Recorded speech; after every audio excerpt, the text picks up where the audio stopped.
স্বামী বিবেকানন্দ ছিলেন একজন হিন্দু সন্ন্যাসী, দার্শনিক, লেখক, সঙ্গীতজ্ঞ এবং ঊনবিংশ শতাব্দীর ভারতীয় অতীন্দ্রিয়বাদী রামকৃষ্ণ পরমহংসের প্রধান শিষ্য। স্বামী বিবেকানন্দের সবচেয়ে বিখ্যাত বক্তৃতাটি হল আমেরিকার ভগিনী ও ভাতৃবৃন্দ। Sisters and brothers of America. 1893 খ্রিস্টাব্দে মার্কিন যুক্তরাষ্ট্রের শিকাগোয় বিশ্ব ধর্ম মহাসভায় প্রদত্ত শিকাগো বক্তৃতা এটি।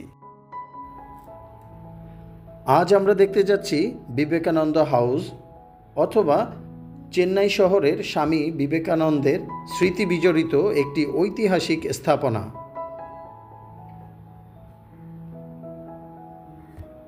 বিবেকানন্দর ইল্লম ভারতের চেন্নাই শহরে অবস্থিত। এই ভবনটি বিবেকানন্দ হাউস, আইস হাউস, ক্যাসল ক্যারনান ইত্যাদি নামেও পরিচিতি ছিল।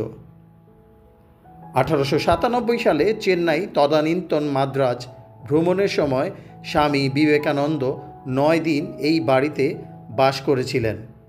আমরা আজ সেই বাড়িটি দেখতে যাব এবং বাড়িটি সম্পর্কে বিভিন্ন তথ্য আপনাদেরকে জানাবো। জীবে প্রেম যেই জন সেই জন সেবিছে ঈশ্বর। দিনে অন্তত একবার নিজের সাথে কথা বলো, নইলে তুমি একজন অসাধারণ মানুষের সাথে সাক্ষাৎ মিস করে যাবে। তার পূর্বাশ্রমের নাম ছিল নরেন্দ্রনাথ দত্ত। তিনি মার্কিন যুক্তরাষ্ট্র ও ইউরোপে হিন্দু ধর্ম তথা ভারতীয় বেদান্ত ও যোগ দর্শনের প্রচারে প্রধান ভূমিকা গ্রহণ করেছিলেন। ঊনবিংশ শতাব্দীর শেষার্ধে বিভিন্ন ধর্মমতের মধ্যে পারস্পরিক সুসম্পর্ক স্থাপন এবং হিন্দু ধর্মকে বিশ্বের অন্যতম প্রধান ধর্ম হিসেবে প্রচার করার কৃতিত্ব স্বামী বিবেকানন্দের। ভারতে হিন্দু পুনর্জাগরণের তিনি ছিলেন অন্যতম পুরোধা ব্যক্তিত্ব। সেই সঙ্গে ব্রিটিশ ভারতে তিনি ভারতীয় জাতীয়তাবাদের ধারণাটি প্রবর্তন করেন। বিবেকানন্দ রামকৃষ্ণ মঠ ও রামকৃষ্ণ মিশন প্রতিষ্ঠা করেন। 1893 খ্রিস্টাব্দে মার্কিন যুক্তরাষ্ট্রের শিকাগোয় বিশ্ব ধর্ম মহাসভায় প্রদত্ত শিকাগো বক্তৃতা, যার মাধ্যমেই তিনি পাশ্চাত্য সমাজে প্রথম হিন্দু ধর্ম প্রচার করেন। স্বামী বিবেকানন্দ কলকাতার এক উচ্চবিত্ত হিন্দু বাঙালি পরিবারে জন্মগ্রহণ করেন। ছোটবেলা থেকেই আধ্যাত্মিকতার প্রতি তিনি আকর্ষিত হতেন। তার গুরু রামকৃষ্ণ দেবের কাছ থেকে তিনি শেখেন সকল জীবই ঈশ্বরের প্রতিভূ, তাই মানুষের সেবা করলেই ঈশ্বরের সেবা করা হয়। রামকৃষ্ণের মৃত্যুর পর বিবেকানন্দ ভারতীয় উপমহাদেশ ভালোভাবে ঘুরে দেখেন এবং ব্রিটিশ ভারতের আর্থসামাজিক অবস্থা সম্পর্কে প্রত্যক্ষ জ্ঞান অর্জন করেন।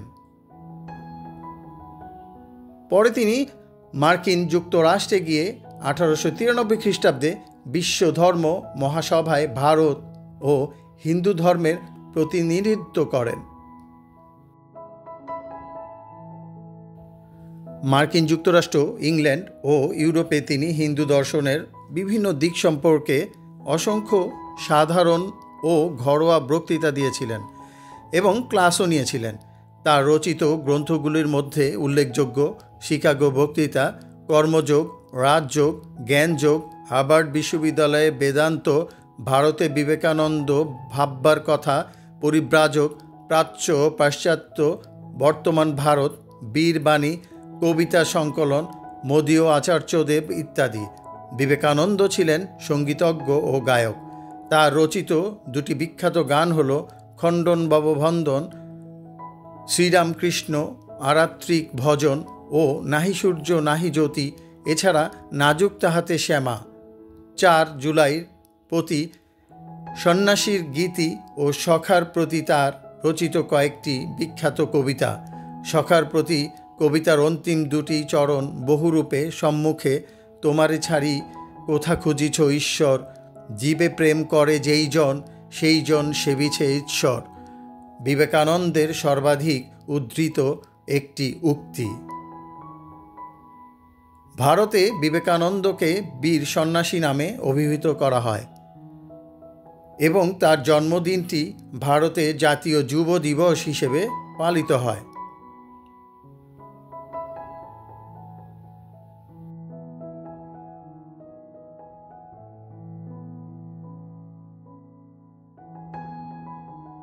Started circulating in our society that I had started drinking to overcome my grief, which was totally untrue.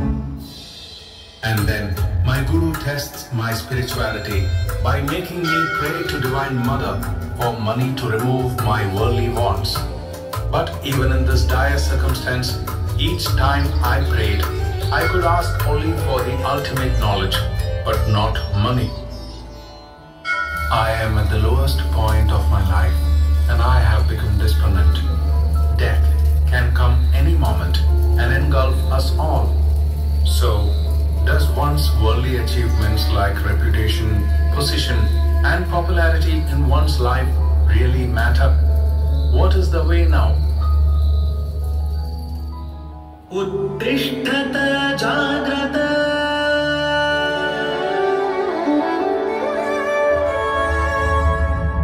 I am Kala, the phenomenon of time, and I have been witnessing everything that happens since the beginning of this universe.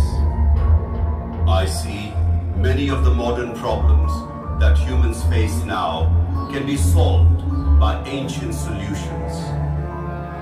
I would like to share with you an ancient story of a dialogue between student and teacher, which identifies the real nature of human beings and their true purpose in life. Great personalities across generations have been inspired by this story and their lives have changed. In those ancient days, teaching was not a mere academic exercise, stuffing your brain by imparting external worldly knowledge, capable of nourishing only your worldly life. This ancient education imparted by a teacher illumines the mind of a student, just like lighting of one lamp by another lamp. Many of you may be masters in so-called modern science, but with this story, you can get to know the eternal science that will teach you the fundamental principles of life. The student in this story is a young boy named Nachiketa, and he had got one of the world's greatest teachers, Yama, the Lord of Death. Once upon a time, there lived a sage named Vajashravas. He had a son named Nachiketa. Nachiketa started going to a Gurukula where the teacher taught him the invaluable lessons of life through Upanishadic scriptures. He was keen on learning the intricacies of life and death, and many times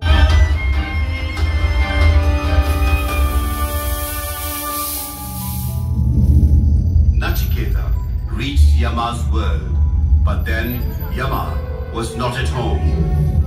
He waited for 3 days with no food or water, and then Yama returns and finds that Nachiketa, as a guest, has not been received well at his place. Now, Yama wants to repent for his mistake. He grants him 3 boons. Nachiketa asked for 2 boons, which Yama immediately fulfills. But then, the 3rd boon that Nachiketa asked, it really startled Yama. Oh Yamaraja, some people believe that there is life after death, others don't. I wish to understand this. This is the 3rd boon I choose.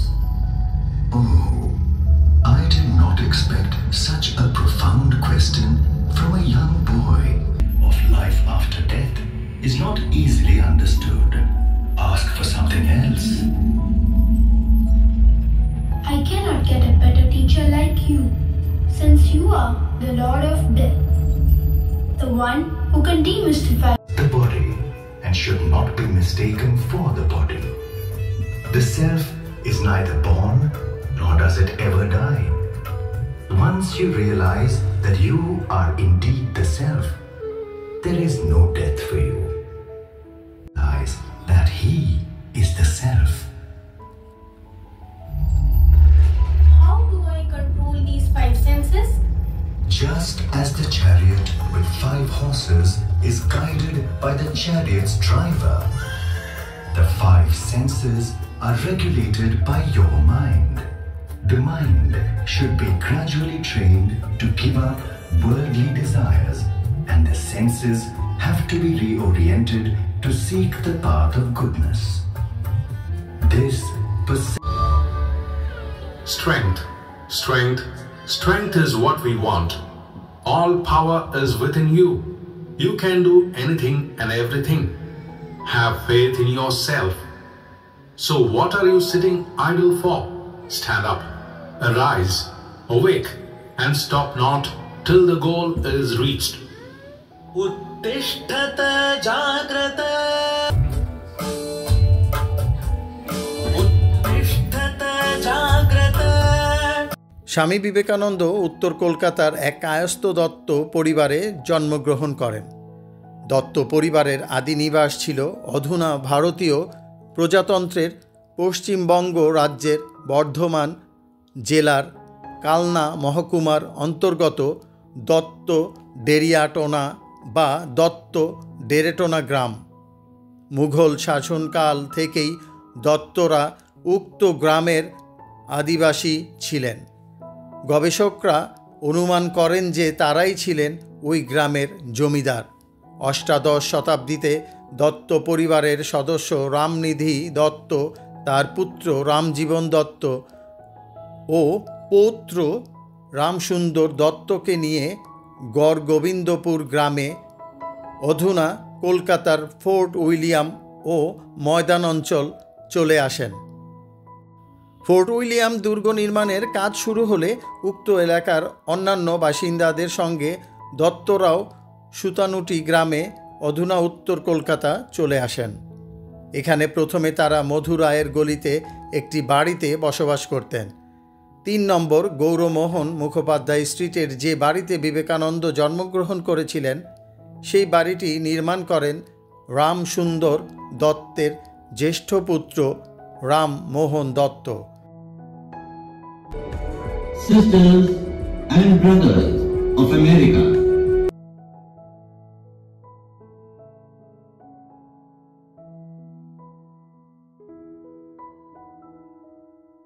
Dear children, do you know the childhood name of Swami Vivekananda? His childhood name was Naren. He used to play so many games when he was a child. He was a multi-faceted personality. As I said, he used to play so many games. One such game he used to like was meditation game. Almost every day he used to do this game. One day, he called all his friends to his room and made them to sit along with him and told them, "You start meditating along with me." Then everybody sat for meditation and everybody was in deep meditation. And suddenly, a big cobra crept into the same room where all these boys were meditating. And one young boy opened suddenly his eyes and saw the cobra right in front of him. And he was shivered with fear. He frightened. And he shouted all at his friends, "Hey, cobra, get up, get up, get up." And all other boys also opened their eyes and saw the cobra right in front of them. Just they ran away. But our young Naren was in deep meditation. He did not know what was happening. He did not know there was a cobra right in front of him. Because he has got deep concentration. He was in deep meditation. So this incident shows us the power of concentration this Naren has. This is the greatest quality the young Naren had. So you all should learn how to get this power of concentration.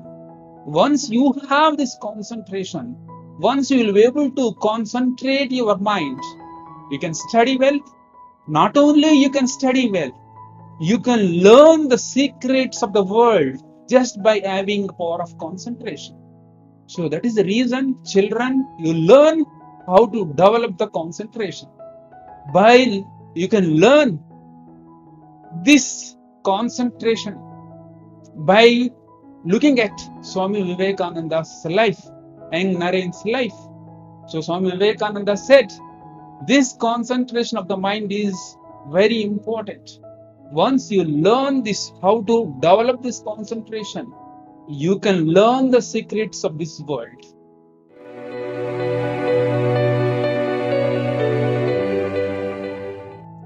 Swami Vivekananda, before going to America, he traveled whole length and breadth of India as a wandering monk.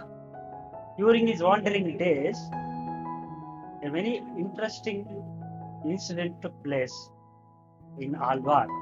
Alwar is in the state of Rajasthan. Maharaja Mangal Singh was the king of Alwar. There was an interesting incident took place in his court. Swamiji was the guest of Maharaja Mangal Singh. He did not accept idol worship. He refused to accept idol worship. It is only just a stone image. I can't accept. Then Swamiji said, Swamiji was calm and asked Diwan of Alwar, Diwanji, please bring a photograph of Maharaja. He's lying on that wall. And he was brought. And Swamiji asked Diwan to spit on this picture. Then he was surprised. And he was refused to spit. How can I, Swamiji? It is only picture of Maharaja. How can I spit? Then Swamiji said, oh, it's only piece of paper. What is wrong in that? No, I see Maharaja in that photograph. Then Swamiji gave example and educated the Maharaja. You see Maharaja in that picture. Similarly, devotees see God in image, God in idol. They don't see it is only stone image. They see the divinity in that idol. That is how when you worship the idol with the intention of divinity, with the idea of divinity, idol will lead you to the ideal. Rammohan দত্তের জ্যেষ্ঠ পুত্র দুর্গাপ্রসাদ দত্ত ছিলেন বিবেকানন্দের পিতামহ। তিনি সংস্কৃত ও ফার্সি ভাষায় পণ্ডিত ছিলেন। 25 বছর বয়সে একমাত্র পুত্র বিশ্বনাথ দত্তের জন্মের পর তিনি সন্ন্যাস গ্রহণ করে গৃহত্যাগ করেন। বিশ্বনাথ দত্ত দুর্গাপ্রসাদের কনিষ্ঠ ভ্রাতা কালীপ্রসাদ কর্তৃক প্রতিপালিত হয়েছিলেন। তিনি ছিলেন কলকাতা হাইকোর্টের অ্যাটর্নি। বিশ্বনাথ দত্ত বাংলা, ফার্সি, আরবি, উর্দু, হিন্দি ও সংস্কৃত ভাষা শিখেছিলেন। সাহিত্যে, ইতিহাস ও ধর্মগ্রন্থ পাঠে তার বিশেষ আগ্রহ ছিল। ধর্ম বিষয়ে তিনি উদার ছিলেন। বাইবেল ও দেওয়ান-ই-হাফিজ ছিল তার প্রিয় বই। তিনি সুলোচনা 1880 সালে এবং শিষ্টাচার পদ্ধতি বাংলা ও হিন্দি ভাষায় 1882 সালে 2টি বই রচনা করেছিলেন। দুর্গাপ্রসাদের সংসার ত্যাগের পর কালীপ্রসাদের অমিতব্যয়িতায় দত্ত পরিবারের আর্থিক স্বাচ্ছল্য নষ্ট হয়েছিল, কিন্তু অ্যাটর্নি রূপে বিশ্বনাথ দত্তের সুদূর প্রসারিত খ্যাতি সেই স্বাচ্ছল্য কিয়দংশে ফিরিয়ে আনতে সক্ষম হয়। তার স্ত্রী ভুবনেশ্বরী দেবী ছিলেন সিমলার নন্দলাল বসুর মেয়ে। তিনি বিশেষ ভক্তিমতী নারী ছিলেন।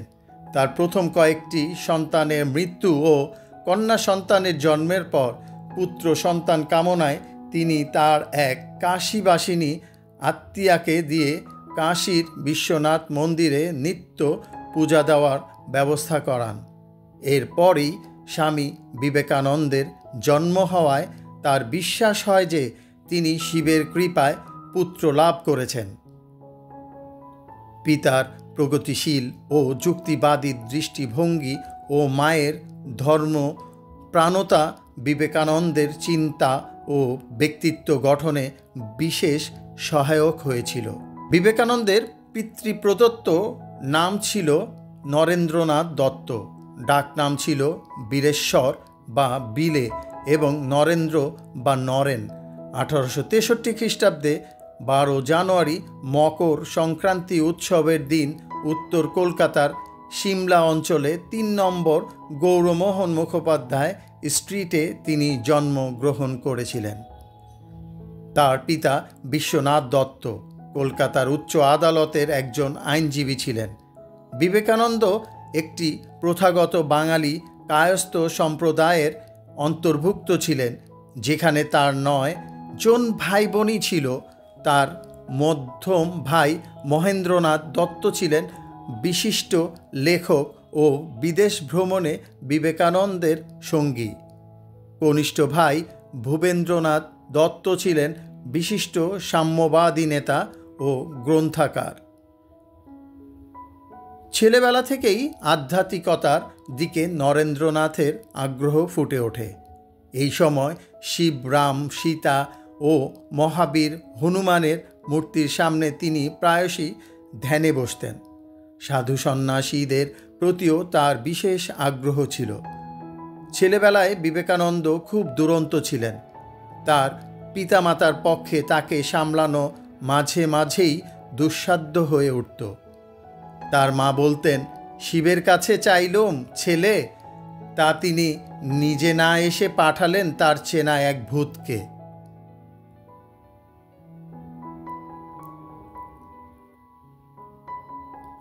(1871 খ্রিস্টাব্দে নরেন্দ্রনাথ ঈশ্বরচন্দ্র বিদ্যাসাগরের মেট্রোপলিটন ইনস্টিটিউশনে ভর্তি হন।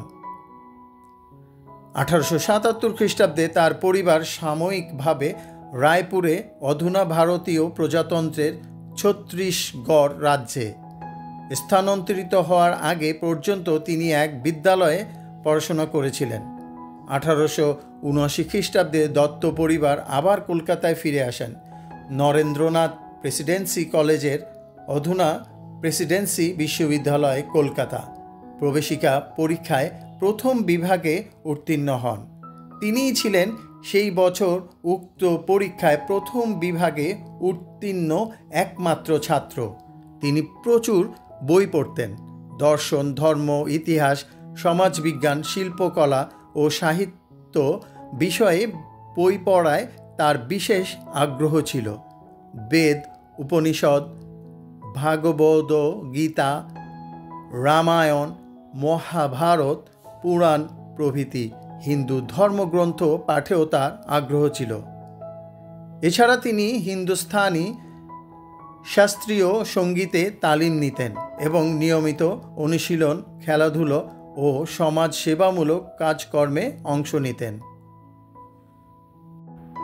1842 সালে আইস কিং নামে পরিচিত ফ্রেডেরিক টিউডর মাদ্রাজ শহরে বঙ্গোপসাগরের তীরে একটি আইস হাউস নির্মাণ করেন।